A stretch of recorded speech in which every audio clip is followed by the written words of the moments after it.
Welcome in, everybody, to another episode of 410 Sports Talk. James Haskell, along with my co-host Glenn Martin, and we are here on a Tuesday evening to talk about your Baltimore Ravens. I think the goal of this episode, Glenn, is to do two things, right? To have one eye in the past/present and one eye in the future in the next week. We got some new things that came out regarding the Week 1 game that we want to discuss. We have some further reflections that have formed over time, watching tape, listening to people talk that we didn't talk about in our initial reaction show. I know you kind of did a little bit of this yesterday, but having an opportunity to do that, and then looking forward to, of course, the Raiders, and just starting to kind of, peel the onion back a little bit when it comes to Week 2. But with that being said, of course, we got to give a shout out to our partner and sponsor that makes this show possible. Glenn, that is your cue. Yeah, BetOnline is our sponsor and making the show possible. And also, it is the world's most trusted betting platform and your number one source for everything football. BetOnline has every stat, every matchup, and even live odds and spreads to bet on while the games are being played. Think you know your stuff? Get in on our $200,000 mega contest and pick 5 games against the spread every week for your chance at weekly prizes and a share of $200K. When the games are over, head on over to the online casino and get in a hand of blackjack, some poker, unwind over 150 slot games. Head to the website today to get in on the action. Bet online. The game starts here. Let's go. Speaking of starting here, Glenn, there's a lot of things to talk about. And if it's okay with you, I want to start. I know we got a lot to get into, but I want to start with number 8. Okay, let's do it. So everyone talked about the weight, and everyone talked, should we be concerned? Should we not be concerned? And then, of course, I don't think either of us were concerned. I think a lot of Ravens fans weren't concerned. And Lamar looked fast. He looked nimble. He looked aggressive in Week 1. Mm-hmm. But there is a problem. He did miss practice. Our first day back in practice. Yeah. Are you concerned? For general soreness is what we're hearing. Are you concerned at this point for Lamar Jackson this season? Yes. Hell yes. I'm concerned. I mean, look, there's a lot of reasons I'm concerned. First and foremost, I didn't think he'd still be our leading ball carrier as a running back. I thought those days were behind him. To see that in the very first game, the very first opportunity to see the Ravens backfield with Derrick Henry and Lamar Jackson in it together, we see again Lamar Jackson, the leading ball carrier, both from a quantity and a quality standpoint. He was the most impressive, the best running back, and also led the team in carries with 16 compared to Derrick Henry's 13. So that surprising, not something I want to see. Certainly not as on a consistent basis. If this were a playoff game, you do what the hell you got to do to get the win. But this is game 1 of the season. Next thing, this was a Thursday night game, meaning he had more time. These two teams had more time to rest and get ready for the upcoming week of practice than any other team in the league. And yet he still was forced to miss the first week due to soreness. That means he got his ass whipped in that game. Like he was getting, and of course, 16 carries. That doesn't include the drop back hits. That doesn't include the sacks. He was hit a lot more than 16 times. So that's a concern I have, because if number 8 were to go down, we all know how this season would go. And so we need to keep this guy healthy. We need to do everything we can to keep him upright, keep his jersey clean, not use him as a workhorse running back to where he's forced to miss practice 5 days after the game is over, or 4 days. I'm sorry. Yeah, no, I think that I'm also concerned. I don't know if I'm at the same levels of concern as you, but I'll say this. Lamar played that game, I felt like a playoff game almost. And I understand why. You want to come out there, you want to make a statement, you want to beat the Chiefs and things like that. But I don't know if I see that being the status quo for this year. I think he'll settle in. I think he'll pick and choose a little more. But I'm hopeful that, just like you, let's use Derrick Henry for some of the stuff a little more. Now, I know that the context is different, right? Like a lot of Lamar's runs are unscripted and things like that. So it's not like they had 16 scripted runs with QB powers and things. I'm not saying that either. And so it's not a 1-for-1, but we do need to find ways to make productive plays out of broken plays that are off script without it having to be Lamar scrambling. Right. Exactly. You know what I'm saying? Like it shouldn't be, okay, broken play, Lamar, go every single time. There's got to be some other thing. Like we used to give Joe a hard time, right? Like, check down Joe. Right. But hey, Joe is a super durable guy. I think he's only missed one season, and that was because of the ACL. Outside of that, I don't even know a game that he's missed. Right now, him and Lamar are very stylistically different, but can we do some things to make his life a little easier? I guess is the question. I will say this though: I'm not concerned about the weight. The weight, I don't think, is the issue. No. It's not like if he had 20 more pounds of hot dogs and cereal, he'd somehow be, less banged up. That's just not the case. And he looked good in the game as far as his mobility, his agility, and things like that. So those things are encouraging. But I agree. Like, let's pace ourselves. Let's not come out of the gate too fast. Right. Exactly. I don't want to see the fact that he's already missing practice for soreness after one game is certainly concerning. Shout out to Bobby P in the makes in the a good chat. point. Yeah, I mean, no doubt. If you're going to have Hill on the field for, let me see, I actually still have it.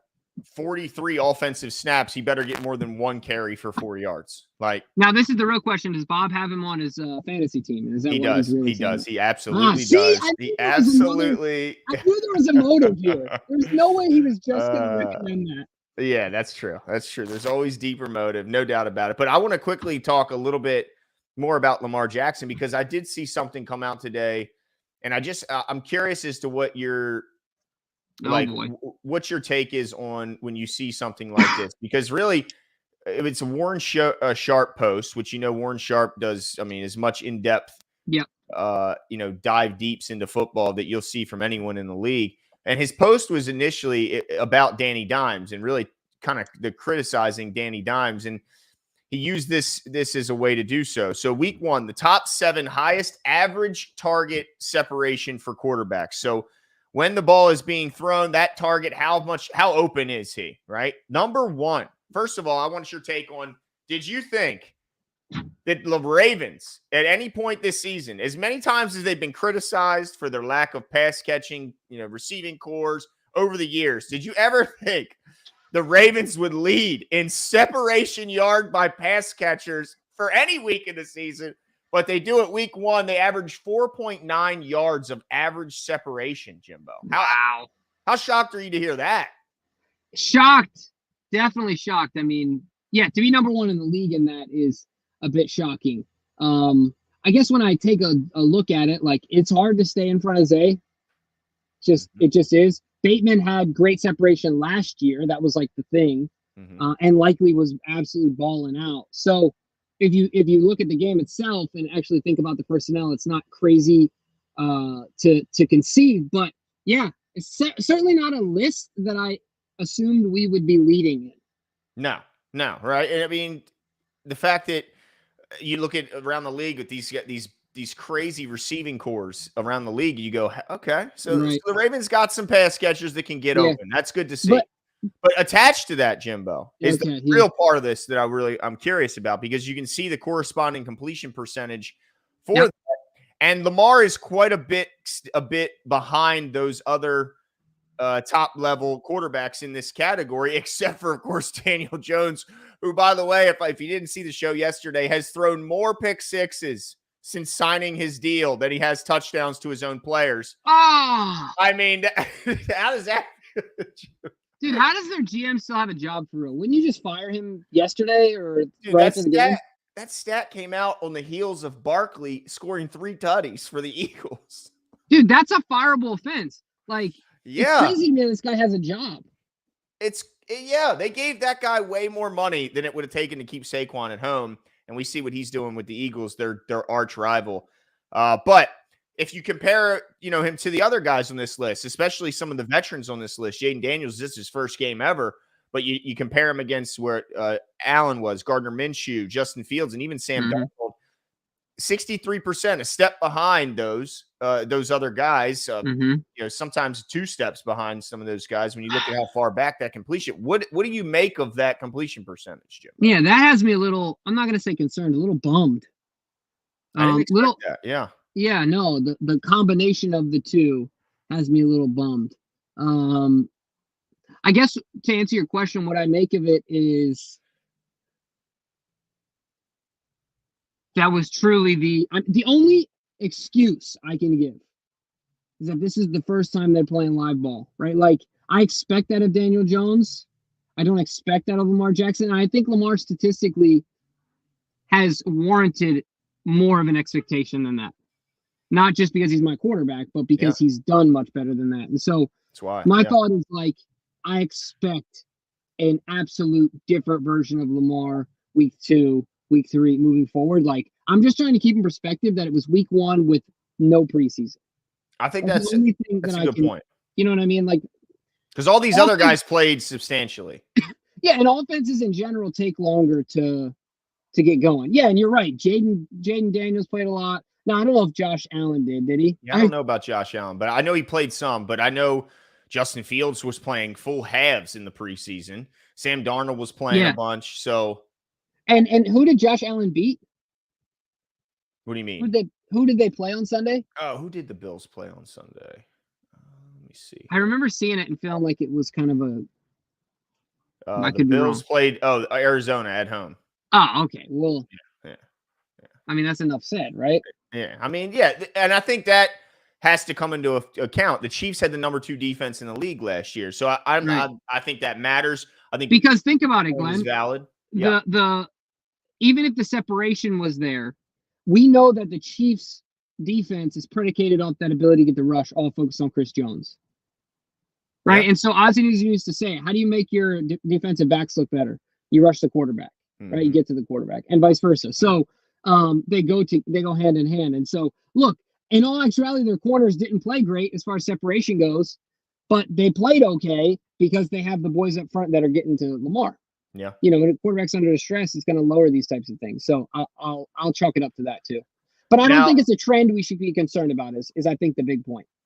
Okay. All right. Well, I hope you're right about that. Now, I do have some data later on that kind of goes along with this. That's that I'm gonna have to ask you about in a little bit. But yeah, I mean, I think Lamar. I think the offense in general was a bit behind on having preseason, especially when you get the philosophy elsewhere, including their opponent, was they played a lot. Like we saw a lot of Pat Mahomes, Travis Kelce. We saw all their guys in the preseason, and maybe that did impact it. Who knows? But again, I still feel pretty good about where the Ravens are in the AFC North when you look at the Steelers being the only team that won and the disaster. Like, how the hell do they win games? Like, it just – I looked at the passing chart for Justin Fields, dude. He didn't throw the ball over the middle of the field. He's so terrified to throw the ball over the middle field. It's unbelievable, Jimbo. Like, what do you think happened to that kid's career? This wasn't the player he was in college. I know. I mean, look, sometimes players just get exposed when they get to this level, and it could be it, or it could just be a combination of just two bad atmospheres around them, and it's not. I mean, but look at this chart, Jimbo. I mean, what are we doing here? How ashamed would Tom Brady be of this? Dude, Bill Belichick and Tom Brady said you have to dominate the middle of the field. You have to. And he did it every single game. That is unbelievable, Jimbo. I've never seen anything like that. Have you ever seen a chart like that in your life? No. Like, you know what that looks like? You remember when you look at the shooting chart of like Shaq's shots? It was like 2 inches from the hoop. You know what I'm saying? Yeah. Like, so I mean, it's just an anomaly, right? Like, this is just bad. It's crazy, dude. It's crazy. And look, I know you mentioned it yesterday, but it helps put life in perspective in that, like, the Bengals are not good, the Browns are not good, and the Steelers are not good. Yeah. No. Like, it's our division to lose. For sure. Like, you know, barring health, it's absolutely our division to lose. Yeah, so I feel pretty good about that, but also I do want to get back to a couple. Now, I just want to encapsulate the Lamar conversation real quick, Glenn, because I need to get your opinion on this. Do you have concerns about any things that we just talked about becoming trends? The getting too many hits, the low completion percentage with high separation. Are any of those things concerns for you as trends? No, they are, because I think a lot of those numbers were the second half. And when you watch the film on that, the difference of his mechanics in the first half to the second half, there's no doubt he was affected by the offensive line. However, it made some bad habits come back to light, like his narrow base where his feet get too close together and he's flinging balls all with his arm. And so on occasion, not because somebody thought I was talking about the Mark Andrews play, where I said, even on completions, receivers were falling to the ground rather than catching and being able to make a play with the ball in their hand. And they thought, oh, don't blame the Mark Andrews. I wasn't even talking about the Mark Andrews. I was talking about a Nelson Aguilar play earlier on in the game where he was standing wide open and the ball was thrown low and to the right. So he had to adjust for it. And he goes to the ground. When he doesn't trust his offensive line, the old bad footwork and habits will come out. And I think it'll create those errant throws, even when separation's there. So I do worry about it, partly because of the offensive line, but also because when he gets pressured, Lamar will sometimes go back to some of those old bad habits. Dang it, Glenn. See, you're making me nervous, but I'm going to hold on a little longer, and I'm going to go back to my excuse before, like week 1 is week 1. Yeah. And with no preseason, I'm going to wait until this week, and then I'll cast judgment on whether or not I think there'll be trends or not. Now, it's also kind of unfair to do that because the Chiefs and the Raiders are materialistically different teams. Like, the Raiders just aren't good. I don't know any other way to put it. You know what I mean? Like, they're just not a... It's a pretty big difference at every level. Yeah. You know, quarterback, defense, coaching. Right. But I like Pierce, but yeah. Yeah, no, I mean, they're just at a talent deficiency. I like him too, but you only can work with what you got. Yeah. You know, anytime Gardner Minshew, no offense to Gardner Minshew, I think he's a top flight backup. But that's what he is, I think. Right.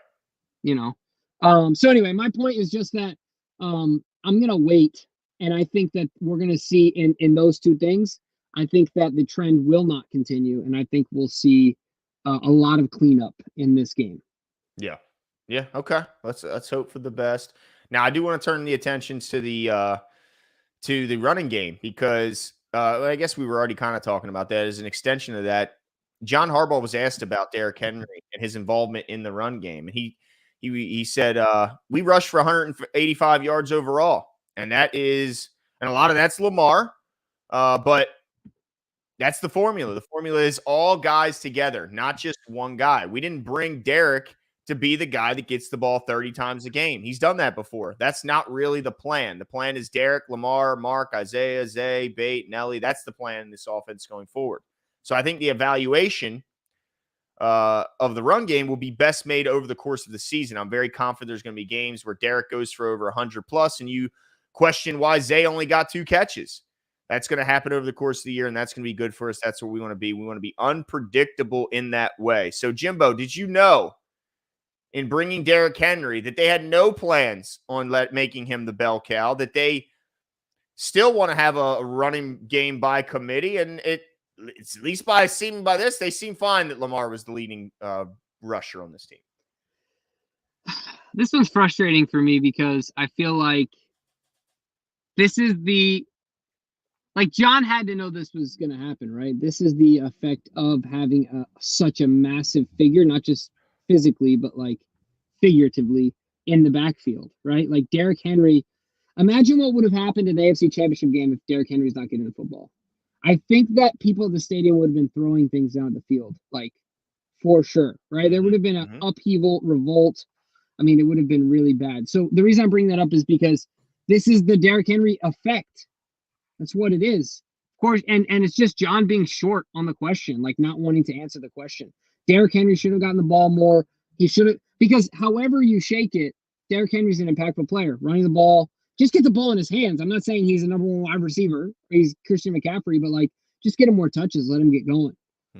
And they need to figure out how to do that. And I think John is frustrated and just doesn't want to admit it at the podium.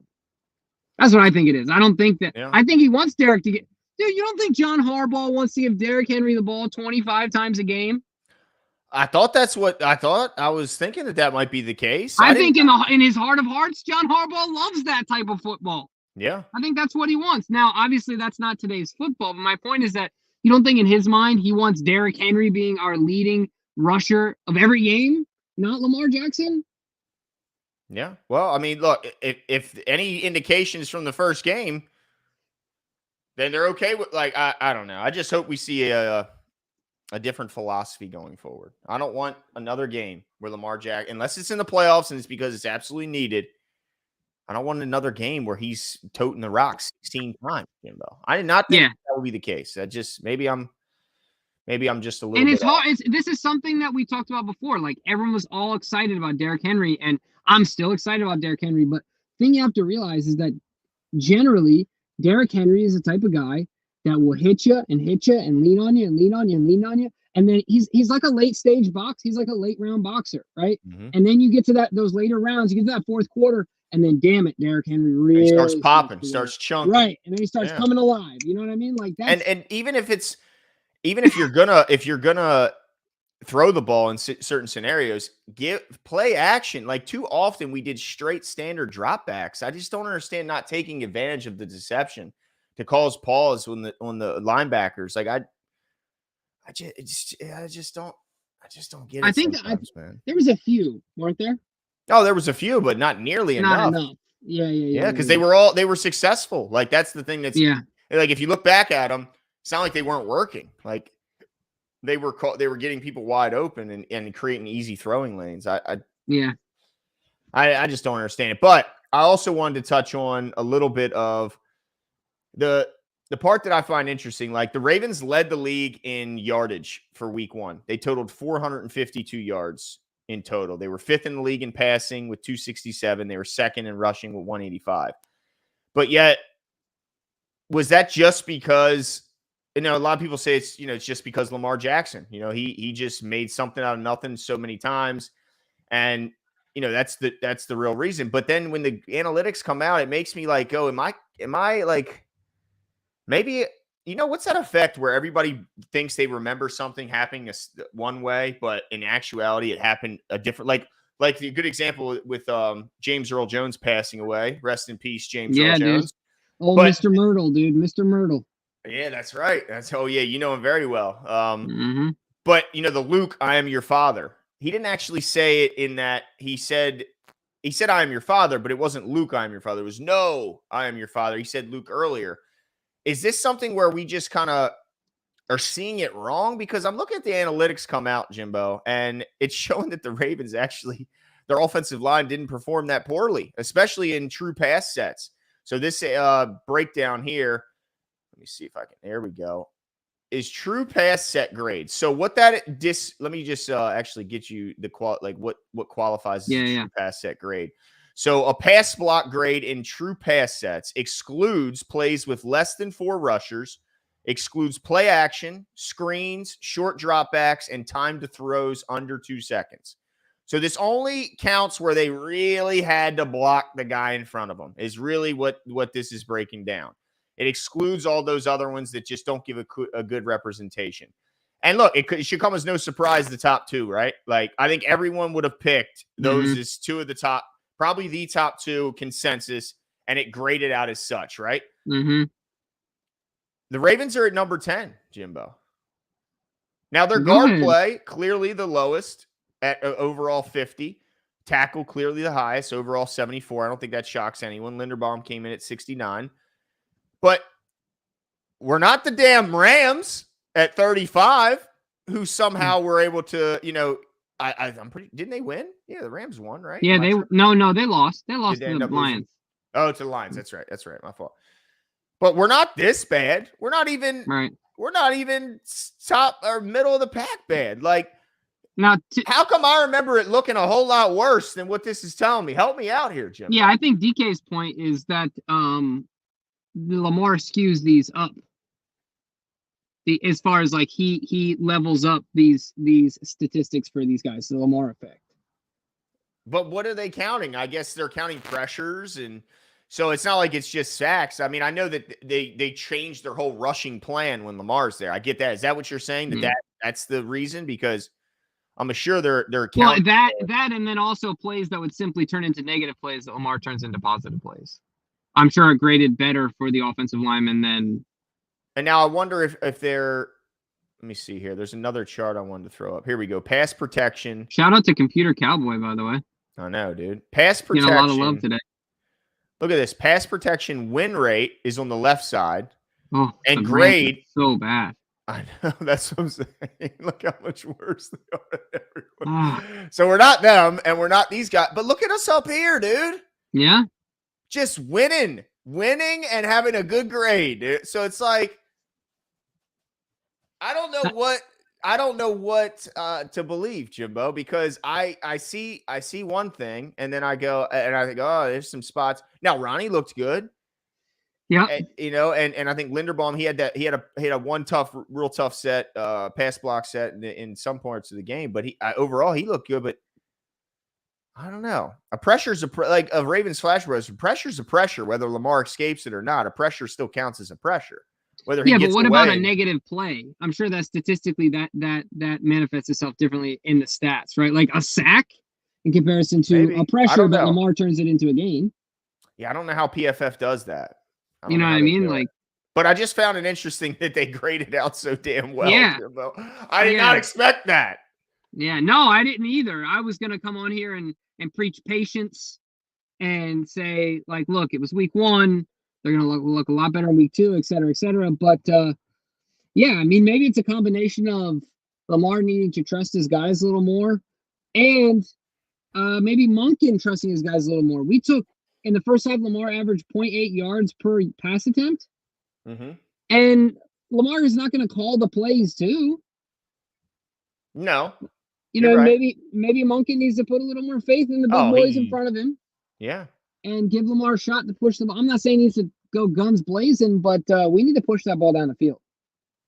Yeah. No, I agree. That's what they need to back teams off, man. Yeah. And you know what? We need to push it down the field. We need to complete some of these damn things too. Let's complete it. Make sure the ball is catchable. If you get 1-on-1, please don't throw it to where it's uncatchable. Give your guys a chance, because there was a couple occasions where they had 1-on-1 and the ball was overthrown. Also, I mentioned it last show. 2 of the last 3 plays of the game saw Justice Hill blocking Chris Jones 1-on-1. That's a problem. That's a problem. Now, he fought his ass off, and he actually did pretty damn good. But 2 of the last 3 plays where the game is on the line should never have a 1-on-1 Justice Hill at 5'10", 190 blocking 6'6", 310 pounds of Chris Jones. Now, he was asked about that after the game, or in his most recent presser, and John Harbaugh said that it was crowd noise, that they were actually supposed to fan their tackles out, but they couldn't get that information into the tackles. But that was not by design. And then he went on to heap praise on Justice for making that adjustment and fighting his ass off. But are you okay with that? Like, game on the line. Yeah, what DK is saying is that, yeah, just like you said, that the line shifted the wrong way. Like, it just simply wasn't called that way, and then moved the wrong way. That's a serious problem. Right. The game on the line? Dude, yeah, could you imagine, like, Boban trying to guard Steph Curry on the switch? Like, what are we doing? It's who was it that just got absolutely cooked in the finals for the same thing? When Doncic got Rudy Gobert on him. A perfect example. He absolutely embarrassed the poor guy. Yeah. Now, I'd rather take Rudy than Boban, but I understand your point. Like, neither outcome is going to be good, right? No. But yeah, that's a serious problem. I mean, I know you talked about this yesterday as well, but I want to stick to the offensive line. So I guess part of my question is, where's the fault? Is the fault in, I guess, everyone, but like, we obviously didn't see enough completed passes that were in that intermediate range, that, in that sweet spot for Mark Andrews, if you will. Yeah. We didn't see enough of those 8, 6, 9, 12-yard, whatever plays. Who's at fault here? Is it Lamar? Is it because the wide receivers and the pass catchers are obviously getting the separation? So I don't know if I can blame that. Is it on the O-line? Is it on Monken? Like, where do you see the biggest issue? Well, it's definitely the O-line and the coaching staff, and really, to a degree, Eric DeCosta, right? Because he gambled having this young offensive line. And look, there's still a lot of season left, and he could ultimately have the last laugh, and he could be right.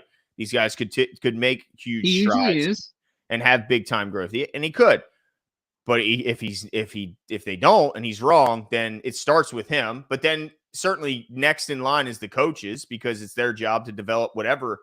It's their job to cook whatever meal based on the ingredients provided to them by the guy doing the shopping, Eric DeCosta. Because, there's a ton that Todd Monken could do to help out his team, including sticking with the run and play action passing off of it. That would be a good start instead of just having standard dropbacks. I don't understand that. So absolutely the coaching. And then after that, yeah, it's on the offensive line. It's on the guys, because certainly a guy like Faalele, I don't think he has no excuses. He's not a rookie. He's been in this league. He's been in this offense. He's gotten every single opportunity to make the most of it this year. And he just, to me, wasn't good enough in week 1. And I know it sounds like he's going to get the leash to at least try again in week 2. If I see another performance like that, I don't know how they keep putting him out there over Ben Cleveland. I don't understand it. I don't know what the hell that guy did to him. And the same Rosengard. Rosengard struggled a lot. He struggled a lot, but at least he has some excuses. He's a rookie. You know, like he's got some built, and we have a backup plan who I think is at least solid, middle of the road type right tackle. So it's not that big of a concern there. But yeah, it's definitely Eric DeCosta, then the coaches. But I tell you who's just not on. I heard these fans saying, "Oh, John Harbaugh came to their defense and talked about the confidence he has in these guys going forward. He's out of his mind. He should have said, what the hell was he going to say?" Right. He's stuck with the guys. What's he going to go out there and shit on them and destroy them in front of the media and crush their confidence and destroy the morale of his team? No, he's got to do. He's got these guys. He's got to make the most of it. So, like he said, I'm going to go coach them. I'm not going to come out here and crush them. No, I mean, if any of you have ever had a performance-based, high-pressure job and you have a boss that crushes you to the rest of your team, your last year, you let me know how long you stayed at that job and how well you performed after that. Right. It doesn't go well. It just doesn't. That's outrageous. But I'll also say this. I'm doubling down, Glenn. I'm doubling down. On Faalele? That's all I can do, dude. That's all I can do. I'm doubling down, and I'm saying this game, he's going to show exactly whatever it is that the Ravens coaching staff has seen that has him starting there. I think he plays a good game. But I also don't think he's the only one to blame. Like, blaming Faalele for the entire Voorhees, you know what I'm saying? Plenty of bad moments. Rosengarten got absolutely embarrassed. Yeah, I mean, and so did McCary at times. Right? Am I not mistaken? Didn't he just his very first play of the game? And calls the fumble. It was bad. It's like, what are we doing here, guys? So welcome to the league moment, right there. They might be better off if they stick Faalele back at right tackle and put Ben Cleveland at right guard. Who knows? I'm just saying, No, or plug McCary in at right guard and Faalele back. I don't know. I don't think that's crazy either. Like, but the problem is the time to figure that shit out is gone. Was in the preseason, yeah. And instead, they just 10 toes dug in and said, "These are our guys. This is our alignment." And Faalele got the job. Like, I'm not a big fan of how he just got the damn job given to him. Like, that's how it feels. It feels like he was given the job and he didn't really earn it. Well, we didn't hear a lot about it like we heard about Voorhees. So I feel like Voorhees was given the job before more than him. Like, Voorhees has no one behind him. But when have we haven't seen him rotate? Like, it was all the snaps were given to him. But theoretically, right? Like, he had to have at least outperformed Ben Cleveland to some extent.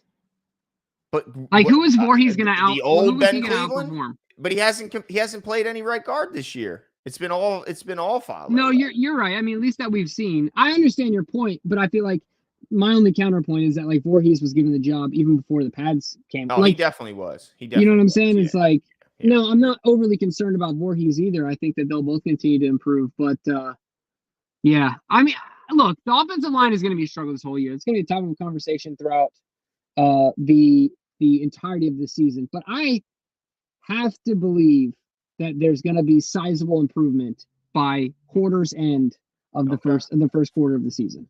And if it isn't, because here's the question: do you think can you guarantee me right now that Ben Cleveland would be worse? No, that's the thing. I can't. Right. I just simply can't. Do you think he'd be worse right now? I just don't know if he. This is the thing. I don't know if he would be any better. Well, remember last year we didn't see Zeitler was out a lot. Remember at the end of the year? Yeah. Do you remember any games that looked like that, where he was just getting fucking thrown aside? No, you're right. Like, I just don't remember it. I also think that for some reason Faalele has become a lightning rod for Ravens media. Yeah, but I mean, God daggone, Chris Jones was looking for his ass, dude. just saw him and just envisioned a turnstile at the New York subway. Yeah, and he really saw that with anyone he lined up against, but except for Ronnie. Don't mess with Ronnie, Chris. No, dude. A healthy Ronnie, we already know. I mean, Dude, it's just Ronnie's back, baby. Ronnie is back. Yeah, no, he is. I'm happy about it. Now, speaking of back, Glenn, are you cool if we switch sides of the ball because we got to get to talking about the defense? Let's do it. Asmodeus notice. Shout out, dude, for your protein shake needs. Thank you very much. I'm gonna need them, dude. I'm gonna need some fucking protein. I was laying in bed last night, Jimbo. It started to hit me. It started to really, it started to really sink in. I was honestly laying there trying to get to sleep. It was getting late. I had to get up early for work this morning.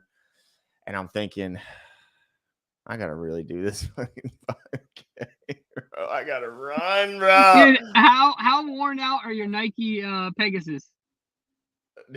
Not that worn out, brother. Nah, but they're too small. I shouldn't have gotten an 11. I thought I could get away. You'll lose a toenail, bro. Yeah, I'm at least 11 and a half to a 12. So I got to get, I just bought some Under Armours that I could run in. All right. But yeah, I'm gonna be hitting the pavement. I don't know if I want to go straight to the asphalt or I might need to find some softer running. That's fair. Maybe a track around here or something like that. Or some grass behind the school. There we go. Hit the old, remember the big circle for the cross country? They used to run around the whole thing there. Don C continuing to grow his legend, gifting 5 410 Sports Talk memberships. By the way, if you haven't done so yet, check out the latest edition of DK's Musings up on the paid side, the membership side of things. Here we go. On the bright side, we play the Raiders next. No Minshew magic this year. DK's Musings in the membership area is awesome. Thank you, Don C. Yes, they are. Man. Great stream, guys. Yeah, no Minshew magic this year, but definitely if you are a member, check to see if you've just been gifted membership. Go check out DK's Musings. Yes. From last year, he used to write them. Now he's going to do them recorded fashion, and they're a lot of fun. Dude, DK expanding the horizons. We talked, dude. DK just got himself in there, dude. Real small, and then now he's an absolute. He's the what is it? The third leg of the stool. That's right. You know, he's the third leg. That's what I call DK, the third leg. I knew somehow that was gonna get twisted. I absolutely knew it. But DK had a special guest on his last episode, so make sure you guys go check it out. That's really awesome stuff, like Glenn said. We got to talk about the defense, Glenn. Yes, absolutely. Where should we start, Jimbo? Yeah, well, that's what you kind of said. Ronnie's back, and a lot of people after one game are ready to absolutely throw away Marlon Humphrey's career at corner at this point. Oh my gosh! Because of the breakdown. Yeah, I saw it in multiple places. Like he needs to go to safety. He needs, this, that, and the other. Freaking Brent Lurin a la verga. Oh my gosh. So Brent, this is a family show, my friend. He's using some explicit words in Spanish. Derogatory, not necessarily explicit, but certainly don't. I wouldn't have known. Yeah. Anyway, it's funny, but no, it's all good, dude. No, but I was just gonna say that I think it's crazy that people are calling for Marlon. Yeah, it's nuts. You know what I'm saying? Yeah. I'm playing patience overall. Like that's where I'm at from a team perspective, but certainly on Marlon Humphrey, I think that Marlon still will show people that he's back like Ronnie. So your point kind of led into my thought about Ronnie. Like my thought about Marlon. I think if Marlon ends up having a bounce back, I think that was a tough play, but ultimately we still don't know who the miscue was on, right? Yeah, like it's not like he was beaten. There was a clear miscommunication. We don't even know if that was his fault. It looked like he was expecting help. He could have been wrong. Maybe he didn't have help, and maybe it was like a cover 3 where he was responsible to run with the guy. But it looked awful lot like he was expecting someone to be behind him. And hopefully we never know because he's not going to do like Jalen Ramsey would do, which is just throw his safety under the bus, which we've seen him do in years past and had no problem in doing so. We're not going to see that from Marlon. So we don't really know if that was exactly his fault. And if he was being beat because he looked physically like outmatched or right, then that's a different conversation, but that's not what I saw from Marlon. No, and I'm still looking forward to him having a good season. But yeah, so I just wanted to address that immediately. Sedarian in the chat, Sedarian Smith was saying that it was cover 2. Eddie Jackson should have been over the top. So there you go. That quick. Yeah. No, So absolutely. I mean, yeah, he's fine. Now I will say one thing we didn't expand on a lot, except for in our we did talk about in our recap show, is what are the coaches seeing in Malik Harrison or not seeing in Trenton Simpson? They keep seeing Malik Harrison in big time passing situations, guarding portions of the field. What the hell, Jimbo? Yeah, I don't understand that either. Yeah, I really, really don't. I think that they were hoping he was more versatile than he simply is. Because every time Andy Reid saw that, he was like, all right, it's on, right? So, but you're right. Trent Richardson should be a 3-down back at this point. Trent Richardson? Well, he was a hell of a running back. He was your favorite running back coming out. I remember. Oh, Trenton Simpson. Sorry, my bad. Should be a 3-down linebacker. And yeah, I think Malik Harrison. Now, this is what I'll say, Glenn. With KVN out, Tavis Robinson and Malik Harrison will have more snaps on the edge. And I think that will limit, ultimately, between that, the injury, and what happened to him, the tape that he put on week 1. I just don't think we'll see that anymore. So I'm not concerned about it because I don't think it happens again. I certainly hope not. I can't understand how it happened the first time. Yeah, who thought that was a good idea? Exactly. Like, put him on the edge. Like, he's an edge guy now, in my opinion. And if you want to put him as a thumper and rundowns in the middle, that's okay. But passing downs? Hell no. Get him off the field, especially when you see the athleticism that Trenton put on display, getting his hands, jumping up and batting that ball up in the air. By the way, I did want to put this out because we constantly over the offseason were comparing Trenton Simpson to Patrick Queen, and could he live up to what Patrick Queen was, the gaping hole that he was leaving when he left to go to Pittsburgh? Jimbo, we knew it wouldn't take long. You know, we talked about him becoming a Steeler, and we questioned on the staff, how long would it take, right? How long would it take before the Pittsburgh Steeler fans were done with Patrick Queen's bullshit? His first grade, Jimbo, as you can see, I sorted it by just linebackers who play for the Steelers. Who do you think gets paid the most out of this group, Jimbo? Well, obviously it's PQ, right? He's dead last. Man, there's a saying, and I'm gonna butcher it, but there's a saying in Spanish that you can't paint an ugly doll and make it pretty. And like the idea is that, like, you know, window dressing, right? And like bravado, and like, you know what I'm saying? There's all this like, look, dude, just like you talked about before, guys just get exposed in the league. And look, when you remove a guy like Roquan Smith is the ultimate makeup. Yep. For Pat Queen is I guess my point, and he's no longer there. That's just brutal. Ugh. I didn't think it would be this bad, Jimbo. So he didn't even post a pass rush grade? No, they didn't send him. By the way, Jimbo, the one thing he's objectively good at. Yeah, well, that's what he was. Yeah, he was pretty damn good blitzer for us. From like day one, I felt like he was a decent, you know, he's a good blitzer, right? Yeah, exactly, because he's so fast, and he's pretty decent. He can run fast in a straight line. Well, I will tell you his stat line, Jimbo, is even worse than this, right? 2 tackles, 0 other stats recorded. No deflections. 2 total tackles. And do you have the snap count on this? You know what? I can easily get the snap count because I do have that section open. Let me see here. Pittsburgh Steelers 2024. Here we go. All right. Defensive end linebacker. He played 100% of the team's defensive snaps. All 56. It got worse. Jimbo, Peyton Wilson only played 24 of the 56. And he had 3 tackles. Oh, that is just bad. That is just bad. Woo! Well, I guess the Ravens knew what they were doing there, and certainly the Steelers did not. Oh, man. That's just rough, dude. Rough. Always angry, 410 Warzone. Great podcast, guys. I listen to y'all on the way to work from Liberty and Garrison to DC. Whew! Ravens fan to the death of me. Let's go.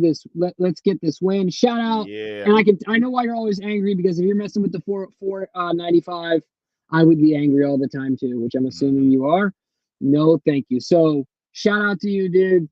Keep it up. Hopefully, we'll make your commute a little easier and bring some peace to your drive so you don't have to be angry. But you're right. Look, the Ravens are going to get a week. Just pencil it in. The Ravens are going to go at home. Good luck, Minshew. The bank is going to be rocking. And of course, we'll get into it, in the rest of the week. But yeah, for sure. I mean, I don't think it's any guess that we think here that the Ravens are going to get this win. But yeah, to your point, though, PQ, no thank you, no love lost, goodbye, good riddance. Thank you for, I think we started the trend for getting blocked, media members getting blocked on Twitter by Patrick Queen. Yeah. We were way before it was cool. Yeah, and now it's like a badge of honor. So all Yep. you media members out there have been blocked by PQ. You can thank us. But good riddance. Good luck out there, and good luck for the rest of your career. But it just sucks because we all have like traits that are like, we all have self-sabotaging traits to a certain extent. For sure. But not all of us are in front of a microphone. Yeah. Like, I guess we all kind of have a microphone because we have social media, but like, man, you can know what your self-sabotaging traits are and keep them under wraps until you get in front of a microphone. And it's just bad. But hey, anyway, look, let's get back to the defense. I want to ask you, Kyle Hamilton compared defensive tackle Travis Jones to Chris Jones. And really, when you look at the tape, he wasn't Chris Jones. Sure. Who was an absolute game wrecker, but I mean, the disruption that guy was causing, certainly against the run, was pretty special. What is your expectation? Like, is he just going to be a guy who's always underappreciated because he's not likely going to be a guy who gets a bunch of sacks? No, I think he can still evolve into more of a pass rusher than a Brandon Williams. I think he can still evolve and make more of an impact in the interior pressure part of the game. And so I don't think he'll be not just Brandon Williams was an incredible football player here for Baltimore, but I think he was kind of in a box as far as what he could be used for. But I think that Travis Jones can go a step further. So I'm expecting a little bit more from him as far as his impact outside of just rushing plays or running plays, excuse me. Well, you can see there. Yeah, he's definitely making his presence felt as a pass rusher as well. Doesn't always get the numbers, but if you don't think that's a disruptive, look at this. I mean, right. Ajabo got the total there, but right. Look at this. Yeah, guy. that had everything to do with, just like you said, with Travis Jones, because Ajabo comes. What happens in that scenario generally when Ajabo comes around the edge like that? Where does the quarterback go? He climbs the pocket. Exactly. Nowhere to go. Right. And I'll just say this, Glenn. This is something we've been talking about since the preseason. Everyone's concerned about the rush, and with good reason, they should be. Certainly, Glenn is going to be running a 5K. We all know this. But the interior rush has been something we've identified since early on. That unit as a unit that can be disruptive, and that in a lot of ways can be to the utmost value as far as disrupting a quarterback. Mm-hmm. And so, it's not just about the guys on the edge. You can see it calls the interception on the Roquan. Yeah, let me take a good look at this. And the thing is, it's not going to get recorded as a stat. Like, that play here's zero stat right here. This has zero stats, right? Like, maybe a pressure, but that's about it. But one of the biggest plays of the game. I mean, that's all him. That's all him. So, man, what a player that guy is. I just hope he continues to work on his pass rush, because I think he needs some more recognition league wide, and he's only going to get that if he gets some sacks, in my opinion. Yeah. Now I want to stick to the defense, Glenn, because I didn't see the clips on this, and this might be my bad, but when we talked on the phone, you were pretty hot about some cheap shots that old Mr. Taylor Swift was taking on Roquan Smith. I'd like to see a few of these if you have them on hand. It kind of excites me, though, while you pull that. It kind of excites me because I think it just fuels to the rivalry that. Now, look, I don't know if it's a rivalry if they're 5-1 against us, but it just fuels to them. It just brings fuel to the fire, especially to a guy like Roquan. Dude, I already have visions of us being up by like 10 with 2 minutes to go, or 14, like a game that's out of reach, and they're moving down the field, and he just knocks Travis Kelce's helmet off. I hope so, but I tell you what, Jimbo, this made me think a lot about Hines Ward and what he used to do to Ed Reed. Yeah, I want to see this. This shit had me running hot, Jimbo. So It's a quick little clip there, but boom, you see him clean him out. Yeah. After the touchdown was already scored by Xavier Worthy. Yeah, he's already in the back of the end zone. And he just looks as a cheap shot opportunity, man. What a dirtbag. And look, this was happening a lot. Roquan was obviously very upset in his post game when asked about the pushing the back from the other tight end. I can't recall his name off the top of my head, but he said, "I'll see him when I see him." Basically, he was not happy. I love this, like you, Jimbo, because while I hated it in the sense that, like, it reminded me of what Hines Ward used to do to Ed Reed, and that shit used to get me so fired up. And just, if you guys haven't heard, we had a Dallas Thomas on talking about it. Mm-hmm. It totally changed how they played defense, and that putting him back there and daring them to try and blindside him. Could you imagine? Oh my God. Like, yeah, that dude is a freak of nature. But it reminded me of that. But it gets me excited because, I mean, not that Roquan needs any more fire, but these guys all love Roquan. These guys follow him. They'll run through a wall for Roquan. If you don't think that this stuff's being used, is going to be used as bulletin board material, and they're going to be showing that clip leading up to the potential rematch if these two teams face in the playoffs, oh, you bet your ass. And there's going to put extra sauce for everybody on that defense when they see what they did to their leader in Roquan Smith, a guy everyone there respects. So even though it pissed me off, I'm actually happy it happened because it's only going to just add more juice. What I hope doesn't happen is that we allow that emotion to get the best of us and we see some penalties that maybe after the whistle, keep it between the whistle, but get them back. That's all I'm saying. No, I agree. And I'll say this, there's in football, there's two things that happen. You can beat a team and then you can also take their will from them. There's not too many sports where you can like take a guy's will by physically dominating them. I mean, combat sports, but outside of that, well, Shaq did it to everyone he played. I was just about to say, literally, that was my next thought. Like Shaq, for sure, right? Yeah. But like, it really doesn't go much further than that. But in football, I already have. I'm visualizing it, having up on my vision board, up in my head, just like I do of Glenn running a sub 24 5K. I already have it up on my vision board. Grease just dripping down your face. I can see it. I'm just like, I like one of those things like the I need an immediate like defibrillator.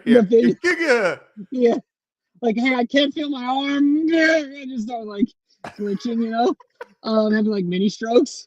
No, what I was gonna say though is that I see us going into Kansas City, shutting that crowd up and being out of reach, and the defense just physically imposing their will on that offense. Now look, it's just a vision at this point. It needs to come to fruition, but I'm calling it. Oh man, yeah. That's all it does. It just adds fodder, right? Like it's more fuel to the fire. Yes, absolutely. Kevin Shipley says, and thanks for the generosity. Appreciate the $20 super chat. My goodness. Appreciate that so much. He says, Glenn, you finally said it. Play action. Run the offense the 49ers run. The point is to use Derrick Henry to get Lamar open on passes and runs. Harbaugh does not adjust in game. It's his responsibility as the head coach. What ultimately does fall on him. However, he does, of course, empower his coordinators to be the play callers. But yeah, he's the head of the ship. He's the one who, is the direction of this entire team. So it ultimately does fall on him. And yeah, why not steal? I mean, look, everybody talked about Brock Purdy, right? As well, it's just because he's got all these weapons. It's just because he's got Christian McCaffrey. It's just because he's got, and if you remember, I mean, I was on here defending Brock Purdy because I don't think it's just because of the weapons around him that he had success. And look, it's because a lot of his coaching staff and how they help him by designing an offense to make it easiest for his quarterback. I even heard a clip, and it was just a brief clip on a Wired segment from over training camp where Dayton Wade was kind of getting a little bit of talking to from John Harbaugh about him sprinting back after a play to get back as quickly as possible. They're running like a simulation 2-minute drill. And he said, why do I want you to run back? He said, to take pressure off the quarterback. That's the first thing Dayton Wade said. My job is to take pressure off the quarterback. Well, it's the coach's job too. It's the player's job around the quarterback, and it's damn sure the coach's job to take pressure off the quarterback. Do it by running the ball and play action run. If you look at what Brock Purdy did without Christian McCaffrey, they had an undrafted running back look like Christian McCaffrey out there because the damn play design was so smart They run bootlegs. We don't run bootlegs with the is there any quarterback you'd rather run a fucking bootleg with than Lamar Jackson? We don't run bootlegs. Why? Yeah. I don't understand it, Jimbo. It's like we outsmart ourselves. We go, oh, they're thinking we're going to do a bootleg, so we're not going to do a bootleg. So we're going to throw it 3 yards to the left out the Z. It just makes me crazy. But yes, Kevin, see, you done touched on a topic here because, yes, you use Derrick Henry to take pressure off Lamar, just like you do every other player and every coach's job. It just makes me nuts. It's crazy because you have a blueprint not only with other teams, but also with a guy that you now have on your team, and that being Derrick Henry. I mean, look at Tannehill's career year. When they went to the AFC Championship game, they mowed us down. They made it, up against the Chiefs, and then, they lost there. But in that year, Tannehill had an arguable MVP season where he was in the conversation that year. Definitely was. And they were the master of the bootleg that year. Yep. And so, I agree with you 100% there, Glenn, and Kevin as well. So it's got to do something, man. We got to help our guys. Certainly got to help 8. But yeah. So Glenn, is there something else you want to get to before we get to the competition results? I'm looking forward to this. Yeah. No, we got to get to that. But quickly, just to your point, Ryan Tannehill, the year that Jimmy's talking about, where he was an MVP candidate, and he did have Derrick Henry running for all those yards. He had 33 touchdowns to 7 interceptions. Team went 11-5, and he had a 66% completion percentage, almost 4,000. So again, 30 downs to 7 interceptions. That's Ryan Tannehill. The hell would Lamar do under those same scenario? Like, come on. Right. Absolutely. That's what I'm saying. I mean, everybody's saying Lamar, Henry is a match. If you look at his numbers out of shotgun, he was phenomenal. Like, it's just, even if you run, I don't care how you run it. Run the ball and play action out of it. You can do it out of shotgun, too. You can still play action, run out of a shotgun. You can still run the ball out of shotgun. And they were successful in doing so. Yeah, it's not rocket science, guys. Just like Joe Flacco said, it's just football. Yeah. Unbelievable. That's wild. Unbelievable. But, all right, let's get into our competition here. As everyone knows, we have an internal competition that we also open up to the public to see who – What's our do we have any sort of wager with the competition, or is it just the people's champ against everyone else as always? Oh gosh. No, I don't think we have an active wager, but we can make it here we go. I'm gonna run a 10K. I'm gonna run a 30K. We can make it a half marathon if you want. This is bullshit. Half marathon. That's a step. That's a big step, Jimbo. I need baby steps, bro. You could at least give me a 10-miler. I mean, you go right to a half marathon. It's some bullshit. The Baltimore 10-miler, dude. It's a fun race. Me and you, dude. I'll drag you right back to the pack with me. You ain't winning shit, Jimbo, with me behind you. I'm like, Jimmy, wait up! The hell you running so fast for?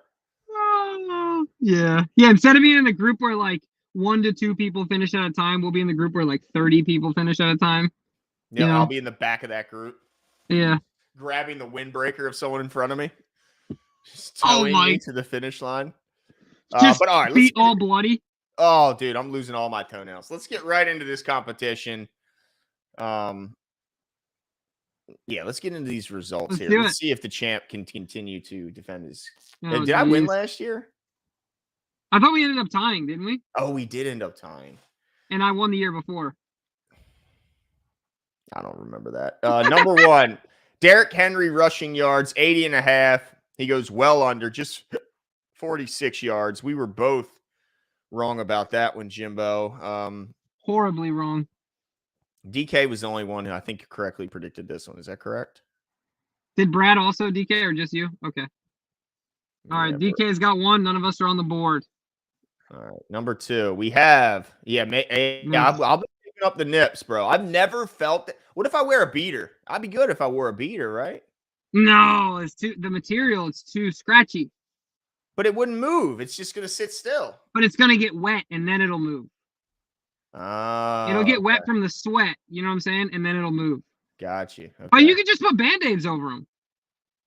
First of all, I got hairy nipples, Jimbo. If I pull the Band-Aids off, it ain't going to pull my nipple hairs out? I don't think a Band-Aid would. Really?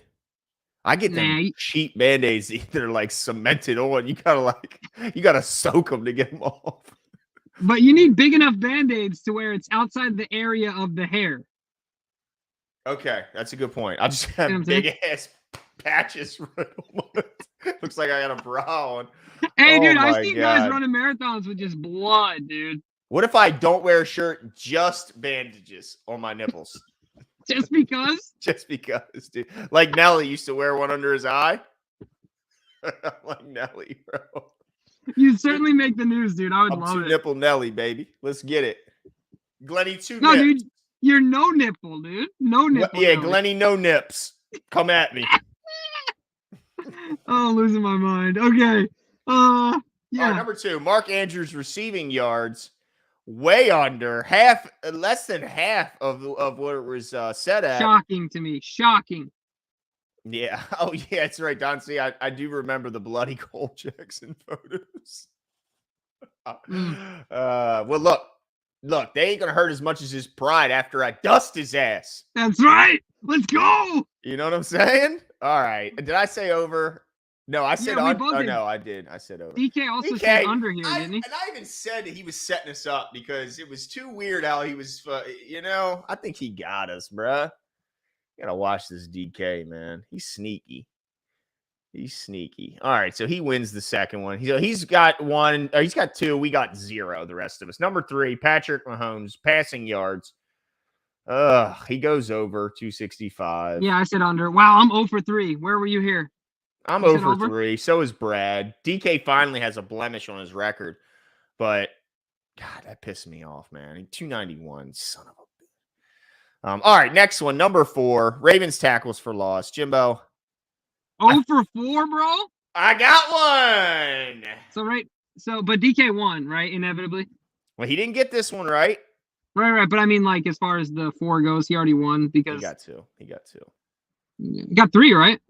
Nah, he only got 2. He didn't get this one right either. Oh, okay. He got the 2 offensive ones. Me and Brad got this one right. He only had 2 tackles for loss, not 3.5 or more.